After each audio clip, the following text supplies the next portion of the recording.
Welcome back to the Long Way Back podcast. I'm your host, Timmy Long, and today I'm joined by Donal Clifford. Donal, how are you? Good. So today we have, and I need to get this right here because you're a sex and body therapist, is it? So I'm a somatic sex coach, intimacy coach, and a sexological body worker. And I'm training to be a somatic sex educator. So I knew I was going to get that wrong if I attempted it, so I said I'd leave you to it.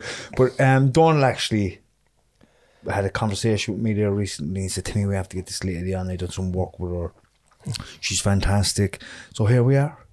And we're going to pick your brain for the next hour, which is going to be great because I'm going to learn a lot. Yeah. He probably is, and everybody that's listening. Yeah. So, Donny, over to you. How did you meet?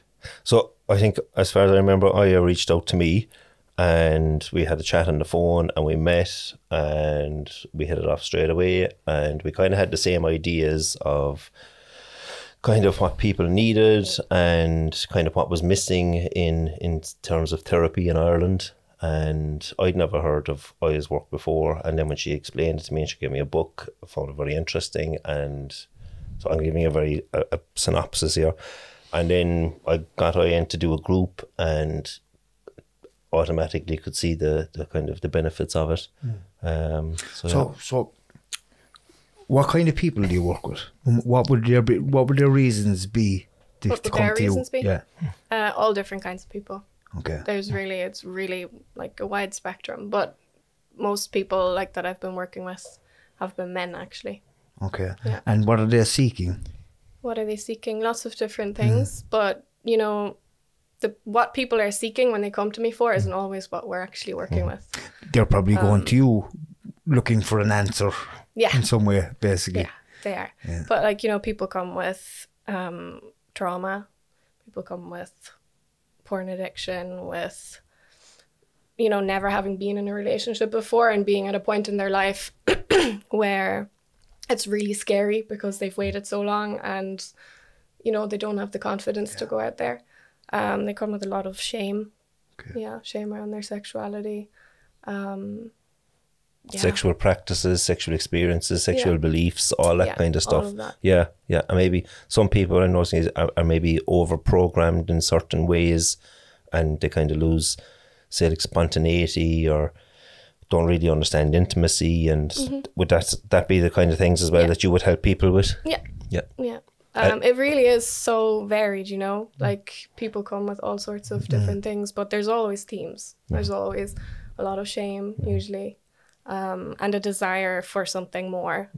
Even if, you know, they're in relationships, the way they're maybe self-pleasuring is becoming a problem, or they have a really high sex drive that's not being met and they don't know what to do with it and they feel shame around that. Or you could have someone who, you know, like I said, has never been in a relationship and doesn't know how about getting into a relationship. It's just so many different reasons why people come.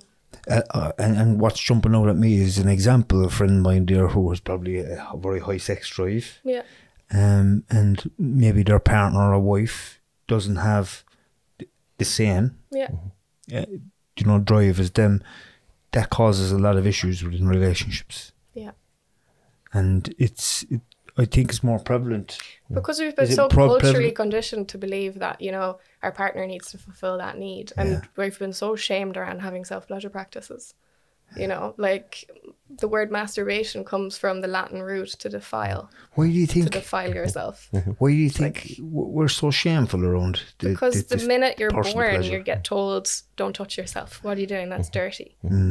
So like the most basic need of like giving yourself self-touch that doesn't even have to be sexual. It's just like self-holding and like, oh my God, I have genitals, as every child discovers, is then shameful. It comes down to even nappy changing, you know, like it's dirty, get it done with, don't. Yeah.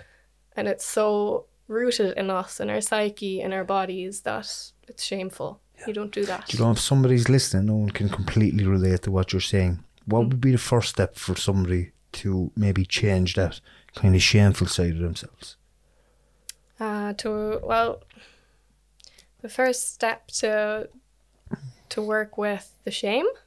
Yeah, because it seems to be the shame. It's always the shame. Because I'm speaking from my own personal view as well. From years ago, when I would have experienced similar stuff, it was shame. It was like shame so rooted within us in this country. It's but within people in general, I think shame is a big part of your psyche. It's part of your makeup. It's part of your emotions. I'm wrong. Yeah. That's it. Yeah, well, I think, you know, I'd like to say that, like, you can't do it by yourself. I think there's a big part of shame, like the way I view shame as you didn't have the witness that told you, like, it's okay, or that wasn't okay. You're okay.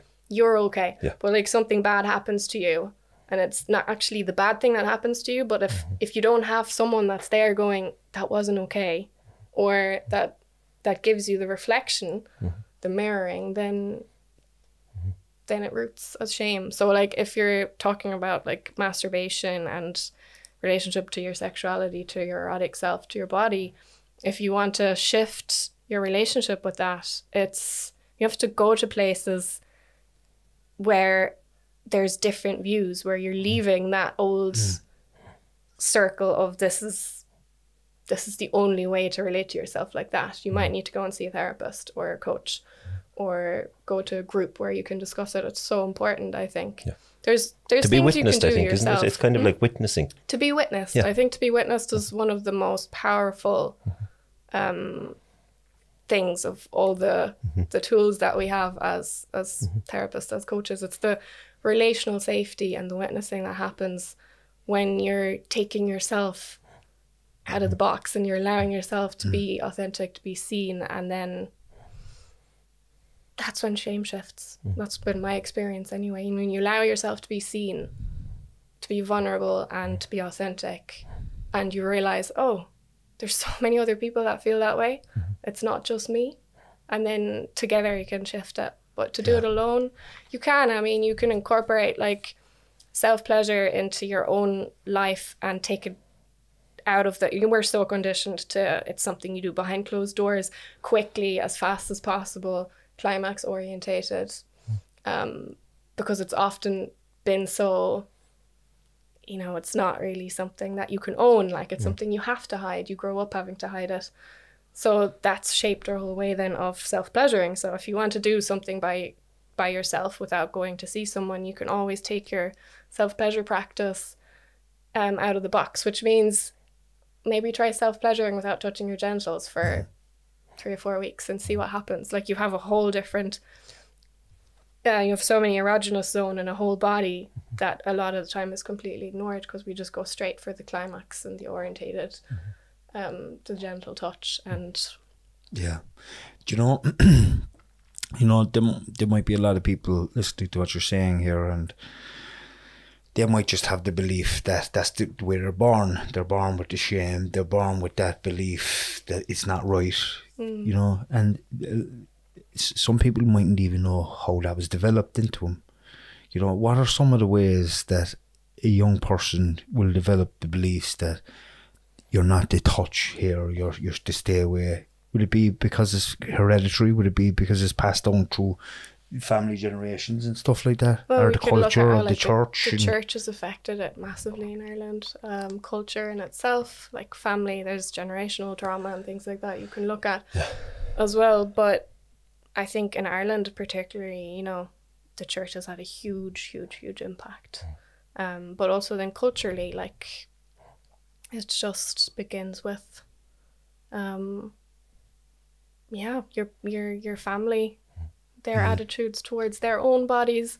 Like, if you grow up in a family where how they talk about their own bodies is going to impact you, how they talk about your body, what they tell you is okay or not, is shaping your beliefs about yourself. So if there's a parent listening to what we're saying here now at the moment, and they have young kids, oh, I love this question. What would you say to them?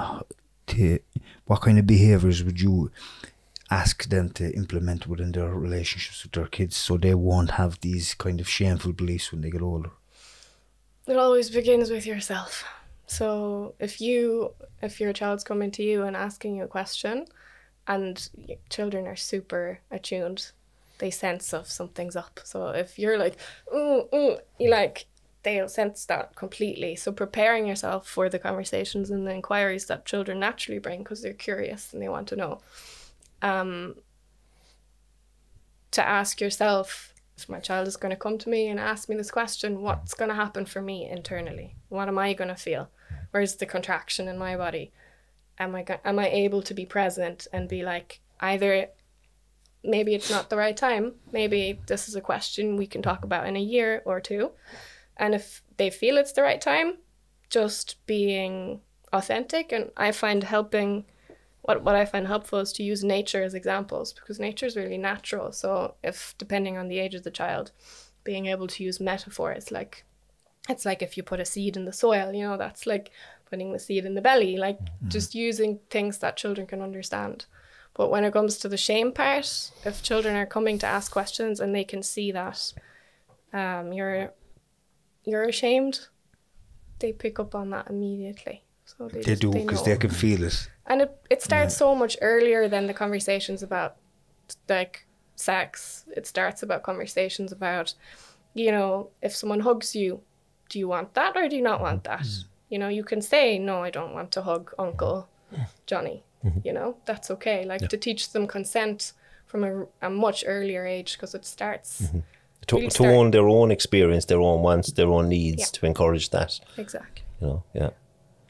Yeah, it's in this country, it's just one of these subjects really that can be really touchy, particularly if you're speaking to somebody that's from maybe the 50s or 60s. It's like the conversation hits a roadblock the minute it starts, because we're not able. No, example, I've two kids. I've a son and a daughter.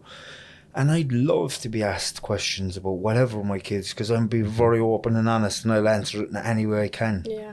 You know, but I also think today, for children, there's the body image thing, with social media, having to look a certain way. Yeah. You know, so is one thing kind of overshadowing? Years ago, it was the church, the shame. No, it's like you have to be perfect in every way with the Instagram, the Facebook, the TikTok, and like I think kids are more starting to become ashamed of the way they look because of their body size in relation to what. Do you get what I'm trying to say? 100%, yeah. Like, are we just kind of moving from one thing onto the next? Is there ever kind of going to be? I suppose, yeah, there will be. It's really up to the parents. Is there going to be freedom around this, or are we just moving the posts? Oh, yeah, exactly. And see, my concern with what Timmy is saying is that if we move the posts now from the church, or if we keep blaming the church, because I think we have to stop, at some stage we have to stop blaming. I suppose maybe that's another conversation.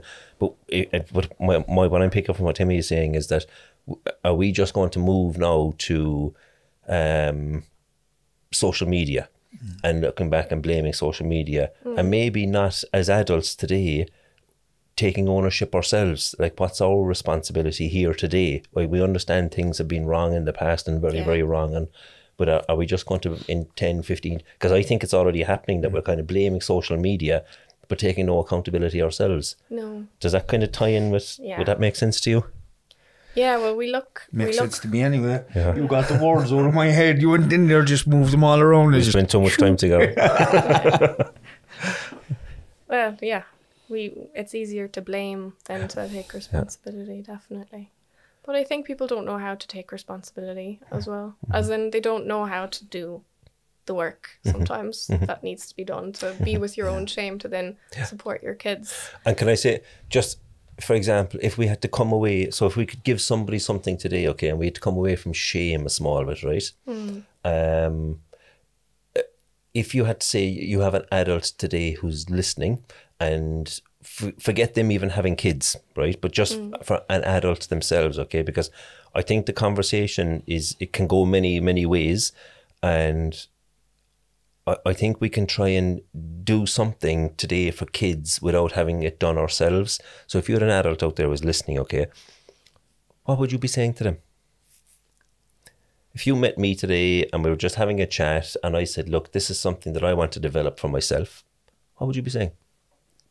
What do you want to develop for yourself? My own understanding around my own sexual ideas, practices, values, Intimacy. kinks, intimacy. That's a big one. What advice would you be men. giving somebody if you were having a real intimate conversation with them? Is that question okay? There's a lot for you? of different Yeah. things. Intimacy lot could have of- been one Yeah, there alone, yeah. I think. I think I'm particularly passionate about intimacy, so that's where Yeah. I would, if I was to stir the conversation in that direction. You know, I think 95% of the things that I teach about is about intimacy, not about, or like sex is intimacy, but sex is, most people view sex as one thing, like, you know, it's penetrative, it's like that. But actually, it's so much more. Like, there's 95% that most people don't explore. It's eye contact, it's presence. It's, you know, I think in our culture particularly, we're either here or we're here. But intimacy happens like in the space between. So we're either in it and we're in love and we're sold this idea that Hollywood and, you know, the movies tell us that it's got to be all in and it's this hot, passionate, tearing each other's clothes off, or it's, you know, it's over and we're broken up. And even in the more, like, you know, going to retreats, there's lots of retreats now around intimacy and sexuality, but it's all super intense. It's all this, we're now super liberated and we're gonna, but there's the space in between where you're able to sit in the discomfort, in your own discomfort, in your partner's discomfort, and be with what's really present. I think that's spaces we don't really know how to be in. You know, to be working through conflict together, to be aware, have a self-awareness, to get to know ourselves. And I think so much of my work is about people come and they think they want one thing, but actually they want to feel safe. They want to, you know, a lot of people get very tired when they come because we do embodiment work first. We ground and we create the safety first. And that is really what most people are actually looking for, like safety in their relationships, and skills to be better at the whole intimacy thing, because it's confusing when we're only role modeled the things that don't really work a lot of the time. Yeah, intimacy is a big issue for me. Yeah. On a personal level. It's just, sometimes I just don't know even how to give it. Yeah. You know, or to even accept it. You know, it wouldn't have been something that it was naturally gave to us all, I believe, at birth. I think we were all given that pure, innocent everything. Yeah. But doesn't that depend, Tim, on your definition of what intimacy is? Well, yeah, I suppose, like, for me, I don't know, I just struggle at times just to maybe give as much as I'm receiving in love. And I know what love is. I've experienced it. I know what it is, and I've only experienced it in the last few years. And my experience was through ayahuasca. I experienced it for the first. It was unconditional too. I got a full boom. This is unconditional love. Yeah. It was like, what the fuck? And that was my words. Yeah. It was like, what? And next, all of a sudden, I started to notice my two hands were wrapped around myself, and I was hugging myself, and I was crying. And I said, I never ever experienced anything like this in my life. And I was lying there, and then I'm crying, and then I'm laughing, and I'm crying, and I'm laughing. I said, and then I came home, and I've said this story before. I've came home, and like we all say, oh, I love you too, you know, just because it's a word very easily used, I think. Yeah. Sometimes it's not maybe to manipulate people into thinking that they're loved, but because you're saying it, but sometimes like then they might piss you off 2 minutes later and you want them to fucking pack a bag and leave the house. Yeah, I know. Do you know what I mean? Like. So it was like I was sitting in the kitchen and drinking a cup of tea and I look across the kitchen and I see my wife doing something in the kitchen and I said, and next I started getting this feeling from the week before at the retreat, and everything just stopped. everything just went silent. Everything around me, it was like there was nothing coming into my head. It was like, whoa, like I felt it. And that was the day I stopped. I put my bags back up to the bedroom and put my clothes away. And I stopped threatening that I was going to leave the house every time we had an argument. You know, that was that day. It was like, fuck. It was like, this is where I'm supposed to be. And that was my understanding of love. And I have 2 children, obviously, as well. Like, and I even like, I don't know, should I even be saying this? Like, but even when they were born, it's like I was excited and happy, but I still didn't know what love felt to know that I was actually feeling love. Which sounds so strange even to say for me, but the reality of it is that, you know, a lot of people go through their lives not knowing what love is, you know, not knowing how to feel it. And I had to go away and experience it through plant medicine, you know, which was absolutely mind-blowing for me because it gave me exactly what I needed to move on to the next step in my own life. But it sounds like the way you're describing it is like that was kind of the ignition to start something that maybe just was in you but didn't. Yeah, it gave me the taste of something to know how it should taste going forward. You know, and my life just kind of, how does somebody get there in a natural way? Oh yeah. How does someone get there in a natural way? Sometimes we need different things along our journey. Sometimes plant medicine is what they need. Sometimes, you know, I've had people who've done plant medicine and then come to me and they weren't able to integrate the experience. Or, you know, there's one thing of having an experience and another of being able to actually practically apply it, like in your life. So I guess my work helps to practically apply it. You know, make it part of your life. To make it a practice. You are what you practice. And like the embodiment part of it is for me what transformed. It's like your felt sense. I was watching one of the podcasts and you were talking about your felt sense in your chest, where the pain and the shame was. You know, when we're walking around disconnected from our bodies. And people, everybody around us as well. Yeah. And life makes it pretty damn hard to stay connected to our body or to even be in our bodies. A lot of time it's not safe. You know, if you're, even if you haven't experienced, like, I don't want to call them big T traumas, but if, like, I feel like everyone has experienced trauma in their own way, you know, and that disconnects us from our body because we're in survival, gotta make sure I'm okay, I'm scanning, I'm constantly on the lookout, am I safe here or not, which disconnects us from our body. So feeling connected to your body can take time and it feels really uncomfortable. It's not just, it's a scary process, a really, really scary process. I was thinking back to my own journey, and like 7 years ago I remember being with a therapist who was like, hold your hands like around your head, hold your head, because I was all up in my head. I remember thinking, what is she on about? Is she crazy? Why is she telling me to hold my head? Like, my life is upside down and I need her to tell me what to do and to help me, and she's asking me to hold my head. You know, so like sometimes when people come to me, we don't start with embodiment because they need to build that safety first through chatting and through actually being able to feel safe, feeling to safe, talk about things, to just name things out loud, to be, it's essential, accepted. It really is. And not everybody has that real sense of understanding or education around what we're speaking about here now.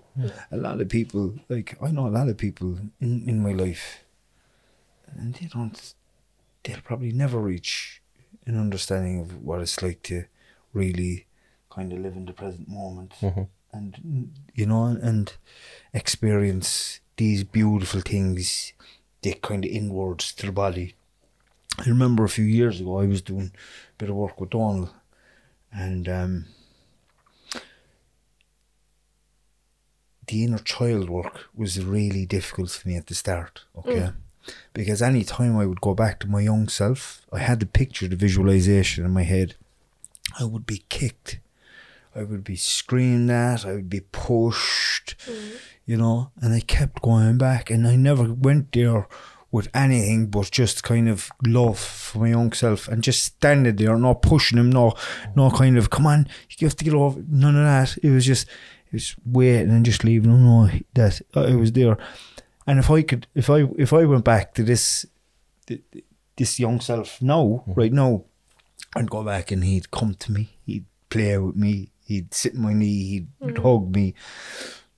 But I also started to learn as well, right? That's only one side of who I am. It's one part of my life where I was going through trauma. Yeah. I had to go every single step. Even the man that was in addiction, destroyed from alcohol and drugs, and that was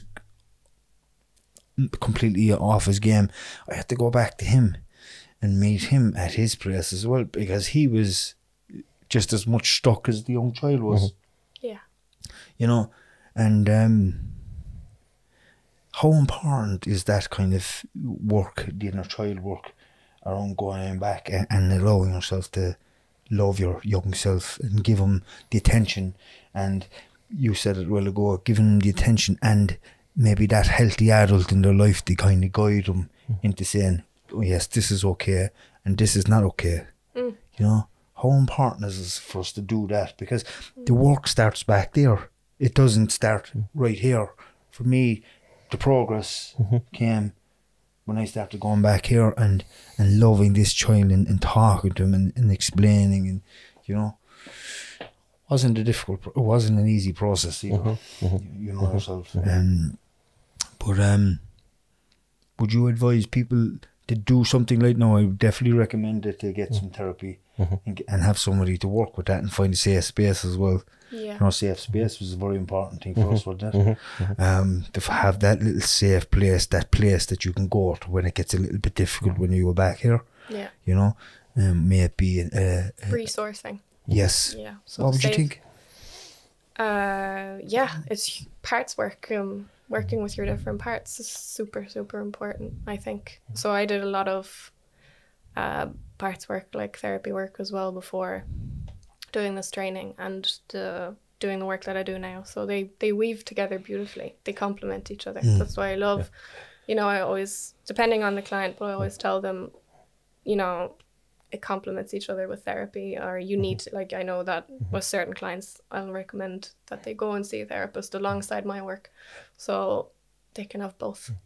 I do bring it in, but I'm not a qualified therapist, so I bring in, for example, even the recommendation is good.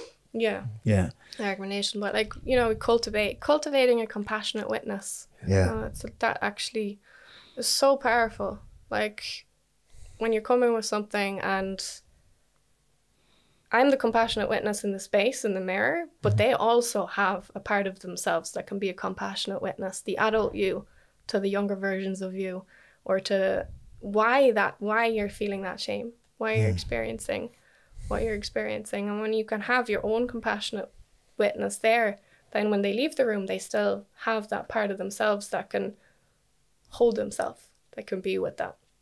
So it's giving them those tools to take with them, so you're not alone. You have all your different parts, and you can show up for yourself now, for the teenage you that struggled from addiction through the little boy, and you can be there. And they come up all the time, you know, like, and kind of like helping them meet their needs too in that time, and understanding what it is that need at that time, and kind of like, how do I get that need met even today, and how do I take care of that part of me today, you know? Yeah, and relationships and intimacy sure bring that out the quickest. And that's why I always say, like, the people that come to do work with me, they're so brave, because we're going even to see a therapist who's willing to talk about sex, because a lot of therapists aren't comfortable going there because they haven't gone there themselves. So, like, being able to see even the bravery and what it takes to come and have those conversations for people is just huge. Hats off to everyone who's leaning into that. For you, give me your definition of intimacy, or definitions. I was just going to ask the same question. Because I think everybody I meet has a different definition, or even just have never really thought of a definition. But into me, see. That's it. Yeah. Into me. See. Look. Yeah. Yeah. See. Yeah. See, intimacy for me is like, we were talking about it during the week. We met up during the week. Myself and Tim were saying, like, myself and Tim have been quite intimate a lot of times. Yeah. When we fight. Yeah. Fighting is so intimate. So unbelievable. Oh my God. Well, you wouldn't fight with everyone. Until somebody goes, Yeah. yeah. You know? But like, I fight with my wife, I fight with my kids, I fight with Tim, I fight with my close friends. Fight with yourself, lad. I don't. But yeah, that's what it is. Allowing somebody really see you and see your vulnerabilities and see your strengths and see your gentleness and your aggression. Yeah. Do you know? Your anger. Your dark side, your humour, Your soft side. your soft side. Yeah. Yeah.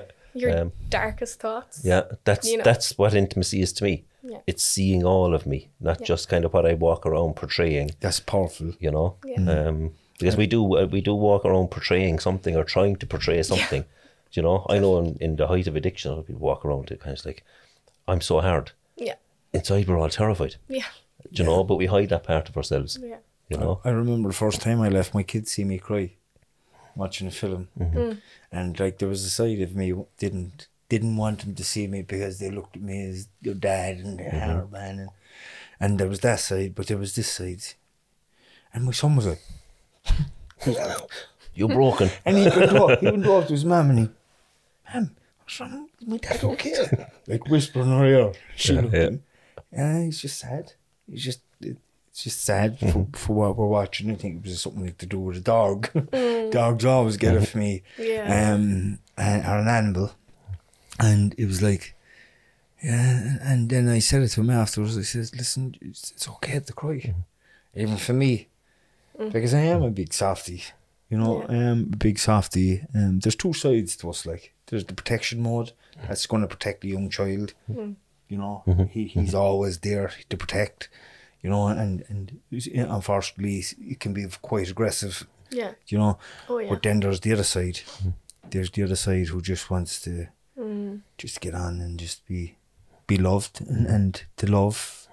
You know, and also I think it's very important that we show our kids that it's okay to show emotion like that. You know, particularly if they need to cry. That it's okay to let it go because you're only going to just store it.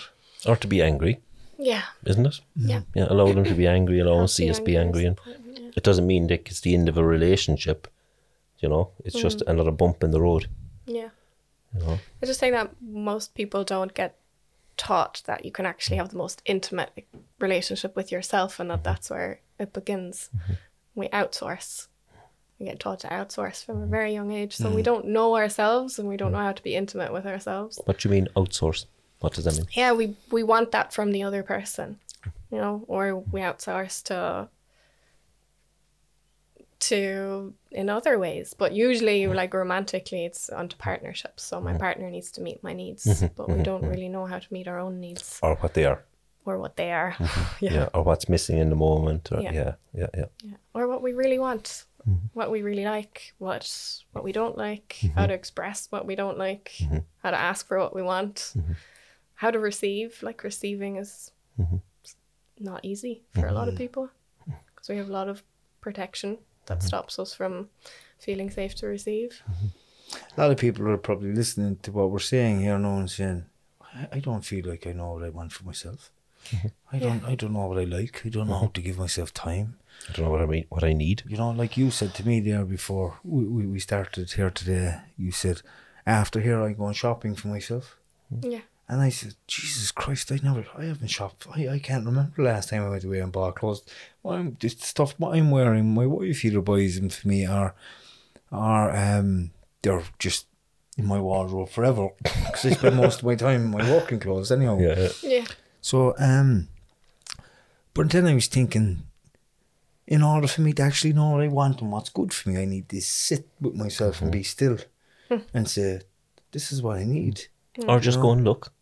Yeah. Just go and look and So one thing that I would do, we do a lot of simple practices in my work. So one thing we would do is to stand. I'd invite you to stand up if you like. There's always co-created, so you don't have to do anything. You know, there's nothing. That's I guess it's an important part to say about my work as well. It's not the treatment model. So in the treatment model, it's I know what's best for you and I'm going to tell you what you need to do. It's not how I work. Everything that we do is decided on together and co-created. So it's not, I'm going to tell you what's good for you. You're going to find out what's good for you yourself. And I'm there to support you, to help you find out what to discover, to get to know you, what you want. So it's co-created, which actually instills agency and choice. So you have the choice and you're in co-creation, which is really hard for people at the to begin with. Like, it's alien because it doesn't really exist. Most places you go, you get told what to do or what you need. So it's very, very different. But one of the things that we could do when it comes to this subject is stand up and do an I want body poem, which is you'd stand up and first we'd do grounding and practices to land in the body and things, and to stand up and to say I want, and then see what comes up. I want, and I keep asking, and then I write it down and I read it back to you, or we do it. And I am, you can do the same with I am, and then just watch what arises, and it's super intimate. And you as well can gain a lot of insight into someone in that process, because some people stand and they'll say, I can't ask for this now because it probably won't happen, or I probably don't deserve. Yeah. You know, a lot of people feel like what they have is all they're worth. Yeah. You know? Yeah. Like, whereas if you really understand how the universe works, there's no end to your worth, and there's no end to what you can have. Yeah. But we're so limited in our thinking that we're conditioned to believing that we're worth either what we have or even less. Some of us think even what we have is more than we should even have, if that makes sense. It makes, yeah. You know? Like, I was thinking there, listening to Ayah, that I remember the workshop you did with us, and what I really liked about it was that it was the encouraging of the experience, as opposed to, you know, a lot of it now is talk therapy, or is known as talk therapy, and I was watching, and it was more the experience that you were catching as opposed to the talking about. So, and I really love that. I love it, because I think one of the pieces I do with clients is when they struggle to meet somebody, and I don't just meet hello, I mean actually meet somebody, is I get them just to sit with me, just to sit and see what comes up, and it's about catching that experience and noticing what happens in your body. But I will say you're quite skilled at that, in catching the experience and working with somebody's experience as opposed to talking. Because with some clients I noticed that talking is actually talking your way out of something, as opposed to discovering anything. So sometimes it's more an experience, and I would say I really enjoyed watching you work like that, catching that experience. And those kind of, what would I call them? Like what you were describing there, they were kind of more, what would you call it? Experience-based, practice-based. Yeah. You see, we don't take on new shapes by talking about it. We have to actually experience it. Be in the intimacy of taking on that new shape ourselves. So that's the whole point, that we practice this together. So, you know, people come to me, we're actually practicing the things that they're finding difficult to do outside. They just get to practice it in a safe space where it's not coupled with what comes up in partnerships, where you're thinking about what's my partner feeling? Are they gonna reject me if I ask for this? Are they okay? Like, there's all of this other stuff that's associated with being in a relationship. It's not just about you. When they come to me, it's just about them.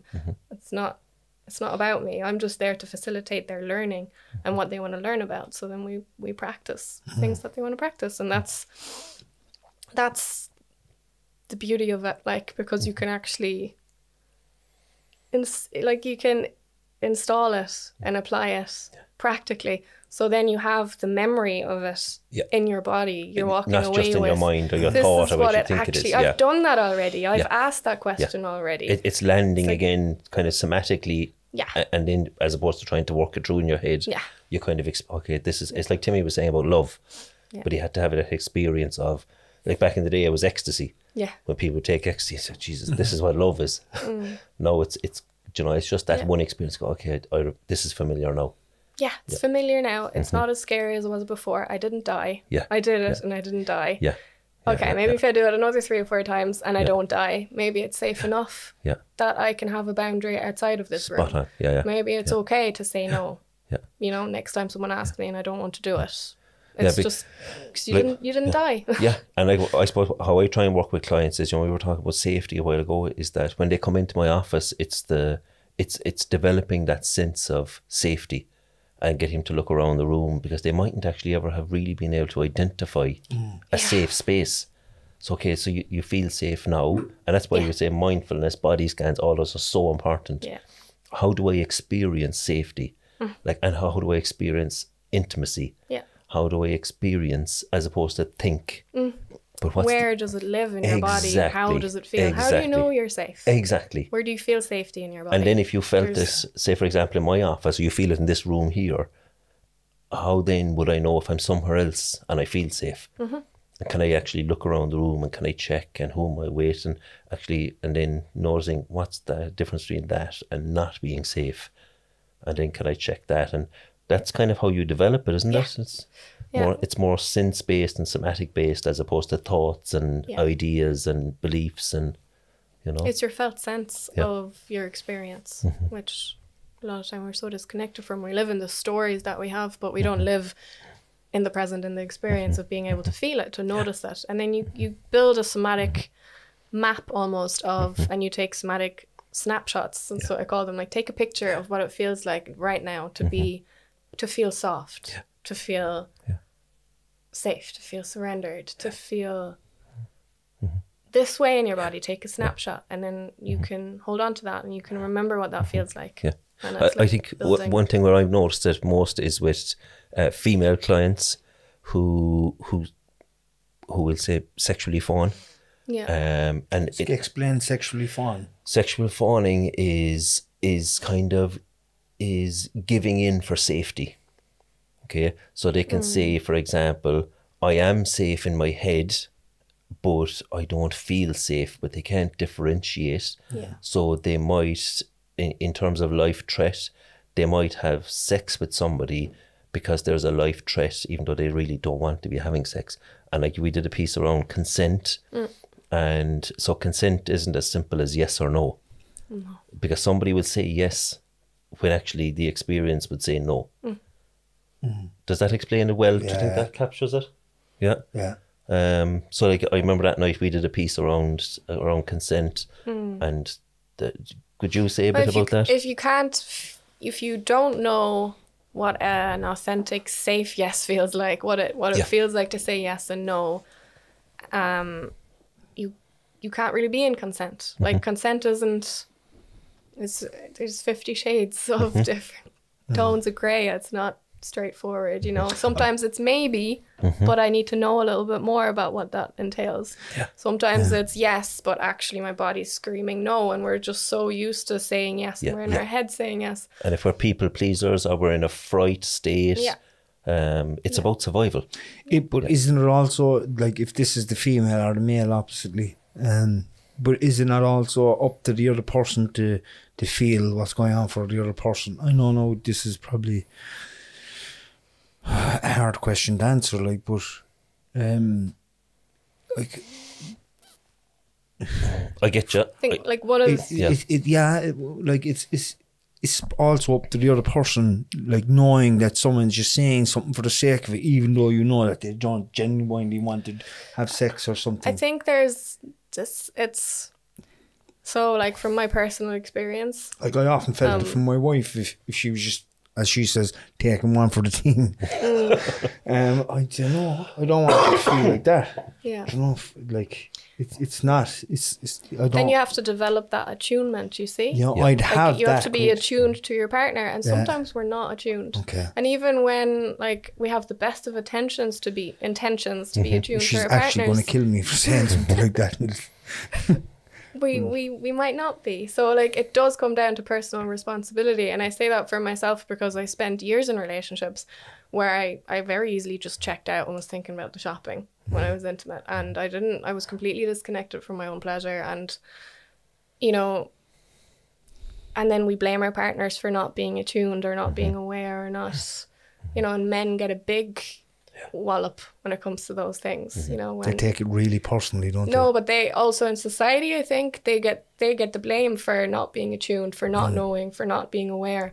But the personal responsibility does come down to ourselves as well, to be able to communicate to our partners and to even notice, you know, you could be in the mood and next minute something happens and you're like, I don't want this anymore, but you don't manage to communicate it in time, and then you're upset because your partner didn't notice. And do you know that's a really difficult situation. It's a really difficult situation. It takes a lot of like skill to be able to notice, especially if we've experienced we're stuck in freeze, fawn, flight or fight. You know, they're big parts that play into intimacy that make it so tricky. You know, our experience of trauma, our experience of how trauma affects us now in our relationships. And that's where it all comes to the surface in relationships, through intimacy. When we notice, okay, like you said, your bags are packed. There you go. You're in flight. You're ready to go. You know, or you end up arguing, or you're fawning, and you're, because that's belonging. Like we want to belong, but we also have our protectors that will come in. So it's for both. Like it's just takes for both partners to do the work, to want to do the best for the relationship, to know yourself and to be attuned to your partner. I think it's just. Do you work with couples as well? Not much, but yeah, I would work with them. And what would be the reason for you to be working with them? Would it be for them to feel more love during maybe sex? Again, all different, like all different. But I haven't really worked with couples, so I've only worked with people who are in a relationship and work with one of them, or I haven't done much couple work. Okay. But you could easily apply this work to couples, like in groups. You can see, you don't even have to do it with a partner, and you learn so much about yourself. I would say from my experience witnessing your work in a group, it works. It's really effective. Yeah. Really effective. And how would say somebody that works with you, how would they go back into the relationship? What would be better in the relationship for them? What would be better in the relationship? What would they be able to, what are they going to be taking from the work with you, implementing in the relationship with their partner, and like fireworks going off, things really getting better? Are you showing them to how to be more free in themselves, how to like not be as kind of feel as much fear and reserved and depends. It depends what they're coming with. So if someone's coming with like a high sex drive and they're feeling unmet, then they might walk away with different ways to channel their sex drive and to take the immediate pressure off the partner. So then there's more room again for them to connect. I was actually thinking along the same lines as Tim. It was my next question. Spontaneity. Spontaneity is a big one, Do you work with that? Yeah. Okay. Playfulness, you smiled, curiosity, spontaneity.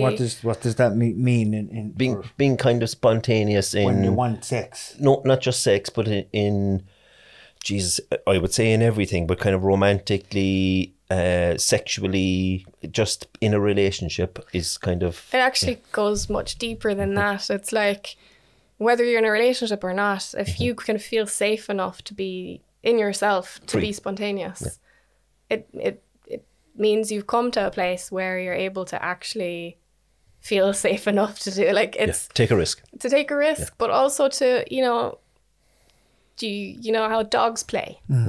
Like, we're no different than animals a lot of the time. We play to make sure, are we safe or not? Like,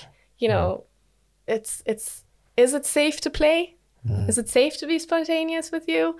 Can I be, can I change my mind? Is that okay? Like, all of those questions. It's like a personal freedom. Yeah, personal freedom. And so we learn to play again, actually. We learn to play and we learn to be spontaneous. So takes time, but it's like, it's, if you're talking about trauma, and how that impacts us. It takes away our capacity to be playful, to be spontaneous, to be curious. We're not curious when we're guarded and protected and we're defending ourselves. And like in relationship, that's a lot of the time when then the issues arise. And like really all the sexual problems come down to a lack of emotional connection or safety or communication. They come all down to the things that trauma makes it very difficult. Because we're triggered. We're not able to be curious when we're triggered. Like our brain isn't online to be curious. So then obviously you don't connect with somebody on a more physical basis if that safety element isn't there. No. Like you're not going to be just physically spontaneous. You're not going to be curious. You're not going to be open if you don't have that connection, because that connection is about having a sense of safety. You know. I guess it comes down to even like your presence, you know, to be able to, like the 3 components of pleasure, it's like presence, your focus of attention and your capacity to be present with where your focus of attention is. Then the meaning that you associate with the experience. So are you on a bus or in your bedroom, you know? And then the stimulus, like how present can you be to, you know, the stimulus, like the sensation, the whether felt it's sense. the felt someone stroking your hand, can you feel that or not? And can you keep your attention to that place? And then what meaning do you have associated to that? For some, meanings can be very powerful. It can be a meaning like if someone takes off their belt, that's the meaning that I have to that is like, fuck, get away from me. Or someone else can be like, oh, it's great fun. Like, you know, movements, expressions, meanings of like places, meanings of smells, like what does it bring up for you? So they're like the 3 things that are always present when we're intimate. Like what meaning do you attach to it? Your focus of attention, can you keep your focus of attention?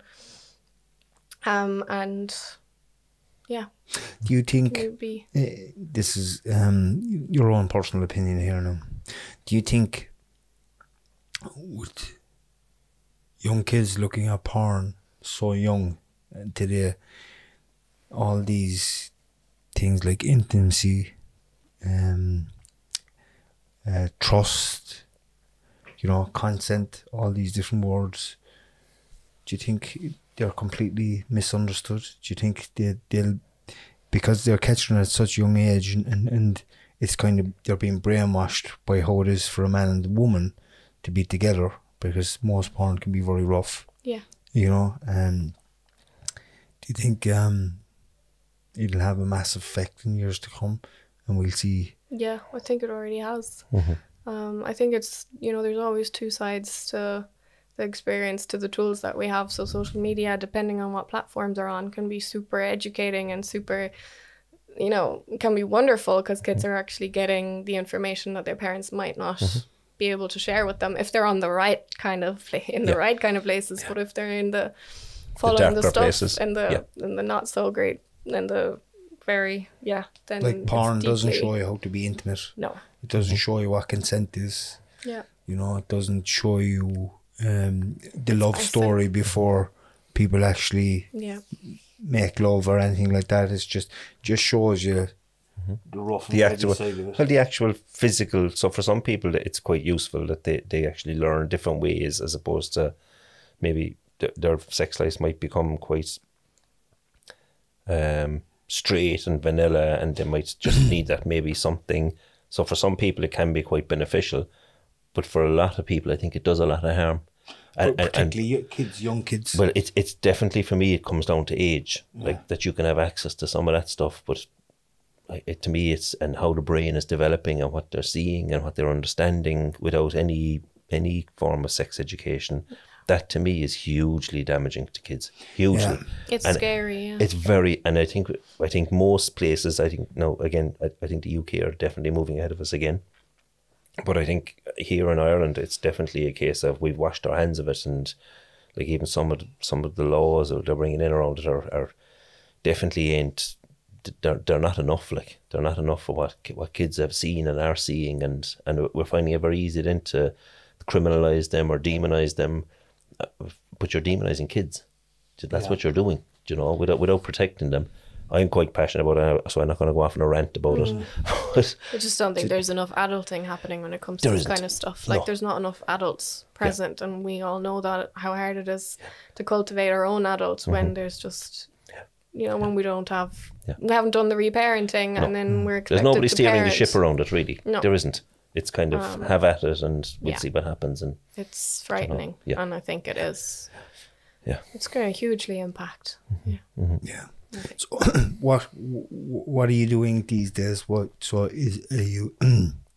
Your business is based in West Cork. Yeah, so I work online and I work in person. Online. Yeah, and if someone wants to work with you, like that's listening to this now, how do they approach maybe getting a consultation with you? They can. You mean where do they find me, or more about the structure? Everything, the whole structure. So I sell yourself. I hate this part. You know. Yeah, because it doesn't feel natural. I get that too. You know. Yeah. So I usually do 3-hour sessions just because that's what seems to work for me. Like, if that's too much for people, 90 minutes is also possible. But because I like to take it really slowly and do a lot of just slow, like super slow, I think is really important. So 3-hour sessions work well. I also started offering like 2-day immersions. So people who've already done work with me can then go and do the work for 2 days, which has been really great. I really enjoy that because it's kind of just, again, being able to slow it down even more, and being able to, a lot of time it takes people so much time to drop in and to actually be present and to switch off from everything that they're coming from, that 3 hours is kind of needed, and then they're leaving when they've just kind of dropped. And so the 2 days have been working really well for that. And then online it's 90 minutes because I think that's the max we can kind of do staring at a screen, which also, you know, both is just different. It's just different. And I have a website. It's actually not up at the moment, or you can find me on Instagram, Sacred Somatica. Sacred Somatica. Okay. Because I think a lot of people would be interested in this topic. Yeah. Because it might put them into their own heads and say, "Geez, I'd love to be able to sort this side of myself out. Maybe this girl can help me." Yeah. You know, and maybe the conversation we've had today will set them off in the new chapter of their own lives to express their own kind of inner sexuality and maybe their intimacy with themselves or their relationship with their partner. And I think it's a great way to show people that there's more there. Yeah. In life, you know, that is what you have at the moment isn't all is there. There's lots more, and there's no end to recovery, as in there's no end to madness and poor mental health and stuff. It depends on which way you want to go. Yeah. You can also hit the sweet spot as well, the comfortable place where you're happy enough, and which we've all hit that spot, but there's loads more. Yeah. There is so for me, more. I think watching it's more about what's more pleasurable, as opposed to always leaning into and what we kind of tend to cover here a lot is trauma and hardship and misery, and that's real, and it's very, very real, but we can almost get stuck in it. And I think from like anybody who's recovering, it's maybe getting to that point where there's actually there's real pleasure in life. Yeah. It isn't just... Well, we have a negativity bias naturally. Yeah. Because our brain remembers the dangers and the negative. It stores that. We're chemically attached to it as much well. more, much more than the things that feel good, because it has to for survival. That's what we do to keep ourselves safe, so we remember the negative. But you can rewire that to actually shift your attention towards what you're grateful for, what feels good for you, what you want more of, that adds more pleasure, more peace, more contentment to your life, more connection. Yeah, investing in yourself. Yeah. Very good. That's a great way to put it. Yeah. Investing in yourself. So listen, Ayah, thank you so much for joining us today. We're grateful. Over already. Yeah. Do you want to, you can stay for as long as you like. have you anything that you'd really like to mention or talk about before we do wrap up? Just that you don't have to be either or. You can be like this and you can be like that. I think there's a lot of shame and a lot of ideas that we have around our sexuality, or around our erotic selves, or around our intimate selves, that, you know, we have to be one way. You could be it all. You're allowed to be lots of different ways. And to shift, one thing that really helped me in regards to just all aspects of life is not what did I do right or wrong, but what could I do differently. Just they're little shifts that make a huge difference. When we're born into this world of like needing good grades, needing to do this, always being under this pressure, it's like just accepting yourself and being curious about yourself, and bringing that inquiry of like, what could I do differently here? Showing a little bit more compassion. Yeah, as opposed to having been driven by something, or being kind of a bit brutal about things that I have to. Also just allowing yourself to understand that where you are in your life is okay. Yeah. You know, because a lot of us give ourselves shit because we didn't do better or do more. Yeah. But the reality of it is you do the best you can at whatever stage your life you're in.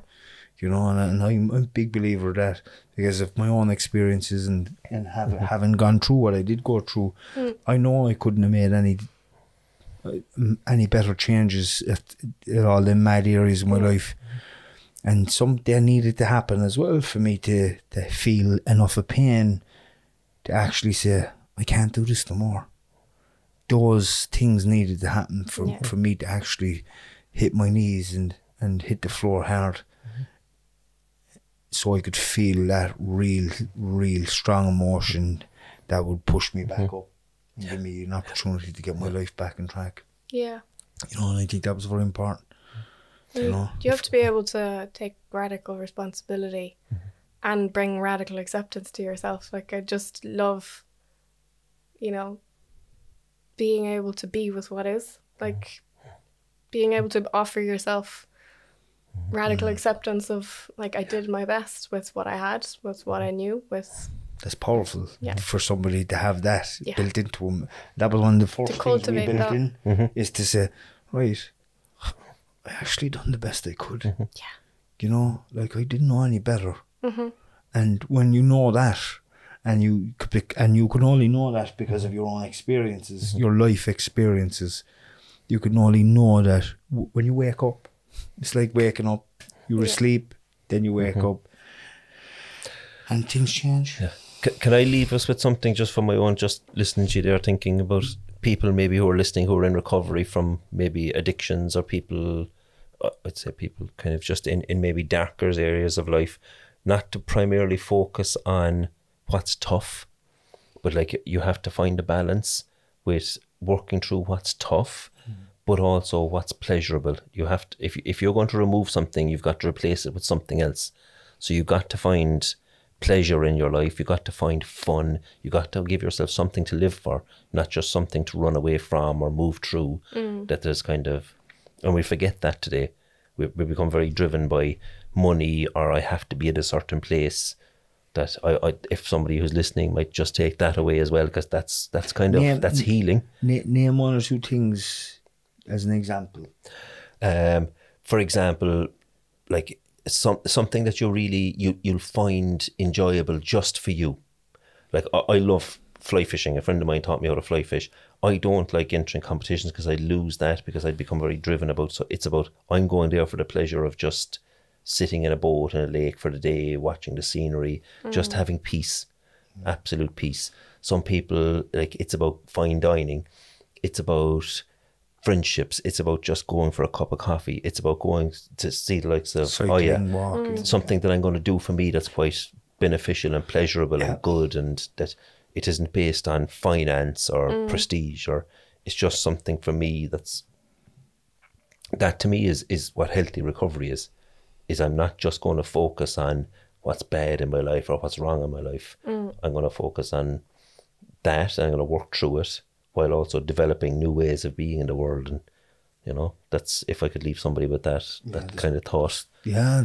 You know? Finding ways to incorporate, like, practices that actually connect you to your body, you know? Like, for me, that's one thing.